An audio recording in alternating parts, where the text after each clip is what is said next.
This is SatTV with PJ Beylier, head of one of the most dynamic growth companies in the world today. PJ, great to talk to you this week. Tell us about Speedcast's phenomenal growth over the last 12 months. Thank you for having me, first of all. Yeah, it's been an exciting year in 2016, a transformative year with the acquisition of Harris Caprock, which we closed January 1st, 2017, but which we announced November 1st last year. Before that, we did another two acquisitions, Wins, another three actually, Wins, ST Teleport in Singapore here, and Newcom International in Miami, giving us a presence, an important presence in Central and South America, where we didn't have any presence, so that was also a meaningful evolution for us. Otherwise, we have grown significantly. Revenue grew 30% last year. Our EBITDA grew also significantly. So from a financial perspective, we achieved some significant growth. Some of that growth coming from acquisitions, but also we achieved some organic growth in a year that was difficult for our industry, where from what I can see from our competitors that are publicly listed, a lot of service providers having difficulty to grow. So it's been a good year, and an exciting one in terms of acquisitions and in terms of transformation of Speedcast.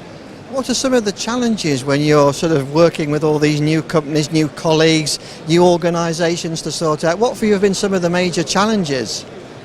Well, we're in an integration machine. We've done 13 acquisitions over the past 5 years. So I think integration is a second nature for a lot of our people. Obviously, with Harris Caprock, it's a bigger task, so we're getting more external help. But we're very happy with the progress of the acquisition. We started early. As soon as we announced the acquisition, November 1st, mid-November, we were up and working with external consultants and an internal integration team planning for the integration, which allowed us just 2 weeks after actually closing the transaction to announce a new organization, to limit that period of uncertainty where people don't know what their role is going to be. So I think that was very positive that we're able to execute quickly. And yes, it's a lot of new faces. We had a fantastic event in February in Bangkok. We had about 200 speedcasters in Bangkok. About half of them sales and sales-related functions, because it was a sales kickoff meeting. And then we brought another about 100 people from other functions in order to have integration meetings, spending 2 or 3 days together in a room to progress integration. The vibe was fantastic. People are excited about what we're building, are excited about the strength of combining the two companies together. It's building a platform that is second to none in our industry, and that I think will position us strongly for future organic growth. And of course, talking of strength, that's given you strengths in other markets, so oil and gas is even more important now for you.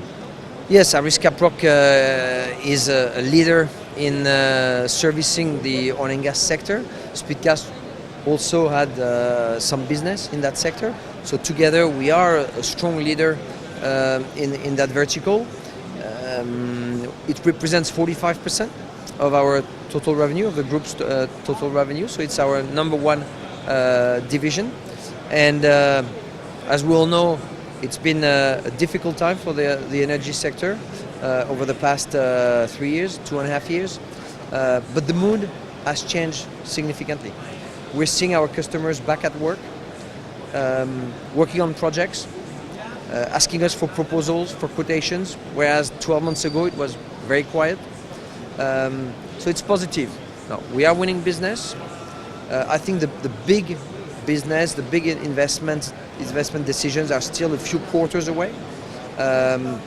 So as we've communicated when we announced the acquisition of Harris Caprock, we don't expect growth in our energy revenues this year. We think there will be some growth in 2018 and acceleration in 2019. So you're well positioned for that, basically.